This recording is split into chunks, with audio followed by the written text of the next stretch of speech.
Apa yang diajarkan orang kaya pada anaknya? Kebanyakan orang tua kita mengatakan, belajarlah yang giat, raih nilai yang baik, nanti kamu akan mendapat pekerjaan berupah tinggi dengan tunjangan dan bonus yang besar. Apakah pernyataan itu tepat? Kenyataannya, banyak waktu yang kita habiskan untuk mempelajari hal-hal yang tidak kita butuhkan di kehidupan nyata. Sebagian besar ilmu yang diajarkan adalah untuk keperluan profesional, membentuk kita menjadi seorang pekerja yang baik. Banyak lembaga pendidikan tidak mengajarkan kita cara mengelola kekayaan yang kita peroleh. Padahal pengetahuan tentang pengelolaan keuangan adalah pengetahuan yang kita gunakan seumur hidup. Kebanyakan dari kita tidak diajarkan untuk bisa melek secara finansial. Robert T. Kiyosaki memiliki dua ayah kandung dan ayah angkat. Ayahnya yang pertama mengalami masalah-masalah keuangan di akhir hidupnya. Ayah yang lain merupakan salah satu orang terkaya di Hawaii dan meninggalkan banyak warisan. Kedua ayahnya merupakan orang yang karismatis, berpengaruh dan sama-sama mengetahui akan pentingnya pendidikan. Namun mereka mengajarkan hal yang berbeda. Ayahnya yang miskin mengatakan, cinta akan uang adalah akar dari segala kejahatan. Ayahnya yang kaya mengatakan, kekurangan uang adalah akar segala kejahatan.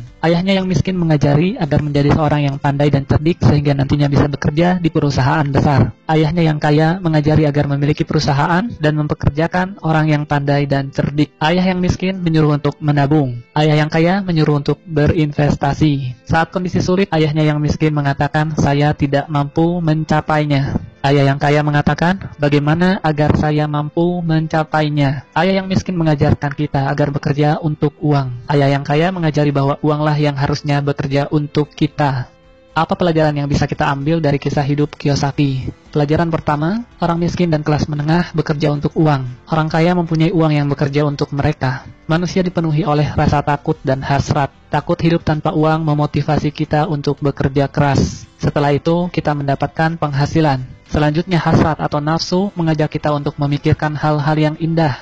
Handphone baru, televisi baru, kendaraan baru, liburan, bioskop, dan lainnya. Semakin besar pendapatan, maka semakin mewah keinginan seseorang dan semakin besar juga pengeluarannya. Ketakutan dan hasrat ini berlangsung terus hingga yang tersisa adalah tagihan cicilan dan berbagai hutang. Inilah yang disebut dengan rat race. Pelajaran kedua, keluarlah dari rat race dengan membuat diri Anda melek secara finansial. Misalkan Anda memiliki gaji 10 juta per bulan, namun pengeluaran Anda 9 juta per bulan. Maka yang bisa Anda sisihkan sebenarnya hanya 1 juta per bulan. Jika Anda seorang pekerja, maka Anda akan banyak sekali membayar pajak. Sebelum memperoleh gaji, Anda membayar pajak. Saat berbelanja, Anda membayar pajak. Saat menabung, Anda membayar pajak. Bahkan sampai Anda meninggal pun, maka Anda tetap harus membayar hutang pajak Anda. Yang akan menjadi masalah nantinya adalah bukan seberapa banyak uang yang bisa diperoleh, namun seberapa banyak yang bisa disisihkan. Bagaimana agar Anda bisa melek secara finansial?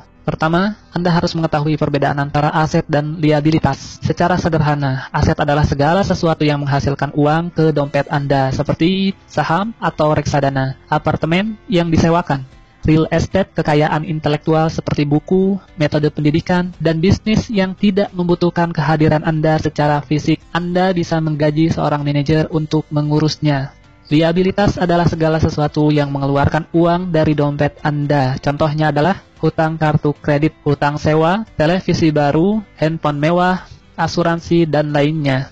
Orang miskin memiliki pengeluaran harian yang tinggi. Kelas menengah membeli liabilitas yang mereka pikir adalah aset, dan orang kaya membangun kumpulan aset yang kuat untuk menghasilkan pendapatan. Kelas menengah mendapati dirinya berada pada pergulatan keuangan yang terus-menerus. Pendapatan utama mereka adalah gaji. Semakin tinggi gajinya, maka semakin keras mereka bekerja dan pajaknya pun semakin tinggi. Pengeluaran juga meningkat seiring peningkatan gaji, sehingga istilah rat race menjadi cocok untuk mereka. Bukannya berinvestasi di aset sesungguhnya, kelas menengah malah memperlakukan rumah mereka sebagai aset utama. Orang kaya semakin kaya karena mereka terus mengumpulkan aset dan berinvestasi untuk menghasilkan pemasukan yang akan melebihi pengeluaran mereka sendiri. Lalu kenapa rumah bisa bukan merupakan aset, namun liabilitas? Orang bekerja dalam waktu yang panjang untuk membayar kredit rumah. Orang juga membayar untuk pajak rumah, pengeluaran untuk perawatan rumah, dan biaya lingkungan, telepon, listrik, PAM. Ditambah lagi, nilai bangunan rumah itu sendiri bisa terdepresiasi atau menurun dari waktu ke waktu. Anda akan banyak mengeluarkan uang untuk membayar cicilan dan perawatan rumah. Nasihat ayah kaya, bila Anda ingin membeli rumah, pertama kali Anda mesti mempunyai arus kas dari aset Anda. Aset ini yang akan menghasilkan uang, dan kemudian digunakan untuk membayar rumah yang Anda beli. Konsentrasikan usaha Anda untuk membeli aset-aset yang menghasilkan menghasilkan, dan upayakan untuk menjaga liabilitas dan pengeluaran di tingkat yang serendah mungkin. Pelajaran ketiga, mulailah mengelola bisnis Anda sendiri. Anda bisa tetap bekerja di pekerjaan Anda sekarang, tapi mulailah berpikir untuk memiliki bisnis sendiri. Kiyosaki menjual mesin fotokopi dan mendapatkan pemasukan berdasarkan komisi dari perusahaan Xerox. Dengan penghasilannya ini, dia membeli real estate dan dalam waktu 3 tahun, real estate-nya sudah menghasilkan pemasukan yang jauh lebih besar dari gaji yang diterima dari Xerox. Dia tahu bahwa untuk keluar dari rat race dengan cepat, dia harus bekerja lebih keras dengan menjual mesin fotokopi lebih banyak lagi dan mulai membangun bisnisnya sendiri. Jangan membelanjakan semua gaji yang Anda dapat. Bangunlah portfolio aset. Saat aset Anda sudah menghasilkan pendapatan yang cukup, maka Anda boleh membelanjakannya. Kiyosaki kemudian keluar dari tempat kerjanya dan membangun bisnisnya sendiri secara penuh waktu. Pelajaran keempat, bayarlah diri Anda terlebih dahulu. Pajak pendapatan telah diterapkan kepada penduduk di Inggris sejak tahun 1874. Di Amerika Serikat sendiri baru diperkenalkan pada tahun 1913. Saat ini pajak yang direncanakan hanya untuk orang-orang kaya, pleset, sehingga kelas menengah dan orang miskin juga ikut terkena pajak. Kenyataannya, orang kaya selalu mempunyai cara untuk melindungi diri dari pajak yang tinggi, yaitu dengan membuat perusahaan. Perusahaan bukanlah selalu berupa fisik gedung dengan nama perusahaan dan logo yang terpampang di luarnya. Perusahaan adalah dokumen yang berada di lemari pengacara atau notaris yang sah secara hukum. Perusahaan menawarkan keuntungan pajak dan perlindungan dari jeratan hukum.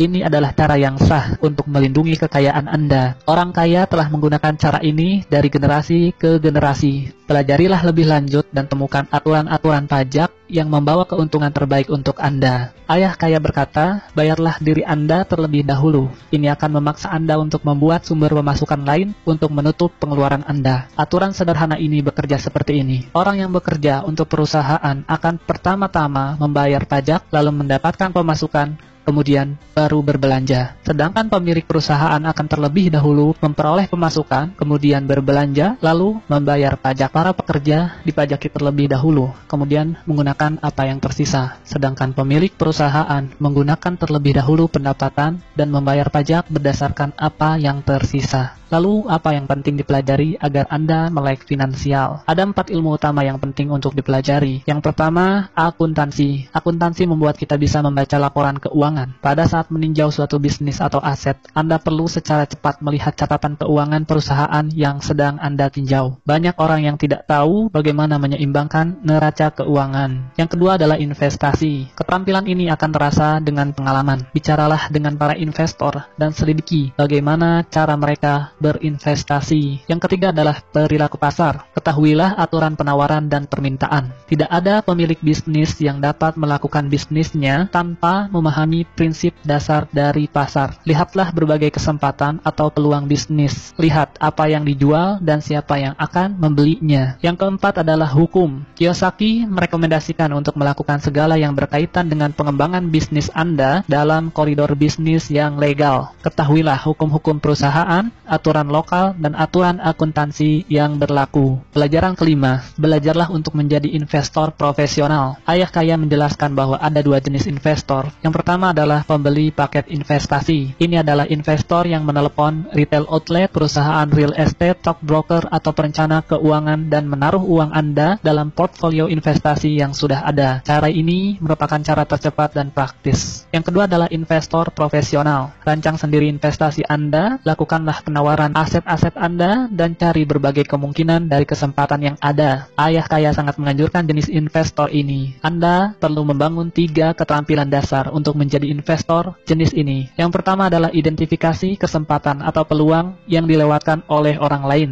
Yang kedua, belajar bagaimana mengumpulkan uang atau modal. Yang ketiga, belajarlah mengelola orang-orang pandai di sekitar Anda. Belajar untuk mengidentifikasi hal yang menguntungkan Anda, namun masih tersembunyi dalam negosiasi bisnis. Contohnya, bisnis yang sebenarnya dari McDonald bukanlah hamburger yang dijual, namun real estate yang nyaris gratis di bawah gedung franchise McDonald itu sendiri. Di setiap persimpangan yang ramai dalam kota di seluruh dunia, itulah kekayaan sebenarnya dari para pemilik franchise McDonald. Yang perlu diingat adalah, dalam setiap investasi, selalu akan ada resiko. Anda harus belajar bagaimana caranya mengelola resiko tersebut, dan bukan malah menghindarinya. Pelajaran keenam, bekerjalah untuk belajar, bukan untuk uang. Setelah lulus, Kiyosaki memutuskan untuk bergabung dengan Angkatan Udara. Dia belajar terbang dan dia menyukainya. Dia juga belajar memimpin pasukan, yang merupakan bagian terpenting dari pelatihan kepemimpinan. Selanjutnya dia bergabung dengan Xerox, dan dia belajar untuk menghalau ketakutannya akan penolakan. Keharusan mengetuk pintu orang dan menjual mesin fotokopi membuatnya takut. Tak lama berselang, dia sudah menjadi salah satu dari 5 orang salesman terbaik di perusahaan itu. Beberapa tahun kemudian, dia adalah yang nomor 1. Setelah belajar menaklukkan rasa malu dan takut akan penolakan, dan menjadi nomor 1, dia keluar untuk mulai membangun kerajaan bisnisnya sendiri. Pelajari berbagai keterampilan menjadi seorang public relations, marketing, advertising. Ambillah pekerjaan sambilan dengan tujuan untuk belajar lebih jauh lagi, bukan untuk uang. Dalam sistem pendidikan kita, sekolah mengajarkan orang menjadi seorang profesional. Profesional akan menjadi seorang spesialis hingga mereka tak mampu bekerja di luar bidangnya dan membutuhkan serikat pekerja untuk melindungi posisi atau pekerjaan mereka. Ingatlah, Anda bisa menjadi seorang profesional, katakanlah belajar menjadi seorang pilot jika ingin belajar terbang. Namun, pada saat yang sama, mulailah berpikir untuk mengembangkan bisnis Anda sendiri. Orang kaya mendidik anaknya berbagai hal yang berkaitan dengan bisnis itu sendiri. Mereka memindahkannya dari departemen yang satu ke departemen yang lainnya, hingga ia dapat belajar tentang keterkaitan antar departemen yang ada. Spesialisasi bukanlah yang terpenting di sini, namun mengambil pelajaran di semua departemen sangatlah penting untuk modal melihat suatu bisnis secara keseluruhan. Ada 3 keterampilan manajemen yang utama. Yang pertama adalah manajemen arus kas, kedua adalah manajemen sistem, ketiga adalah manajemen sumber daya manusia. Jadi, apa saja yang kita pelajari? Yang pertama, orang miskin dan kelas menengah bekerja untuk uang. Orang kaya mempunyai uang yang bekerja untuk mereka. Yang kedua, keluarlah dari rat race dengan membuat diri Anda melek secara finansial. Yang ketiga, mulailah mengelola bisnis Anda sendiri. Yang keempat, bayarlah diri Anda terlebih dahulu. Yang kelima, belajarlah untuk menjadi investor profesional. Yang keenam, bekerjalah untuk belajar, bukan untuk uang. Ingatlah, pekerjaan adalah solusi jangka pendek untuk masalah keuangan jangka panjang Anda. Atasi hambatan Anda dan mulailah bertindak sekarang. Kenapa harus memanjat tangga karir di perusahaan bila Anda bisa memiliki tangganya sekalian? Diringkas dari buku Rich Dad Poor Dad, Robert T. Kiyosaki.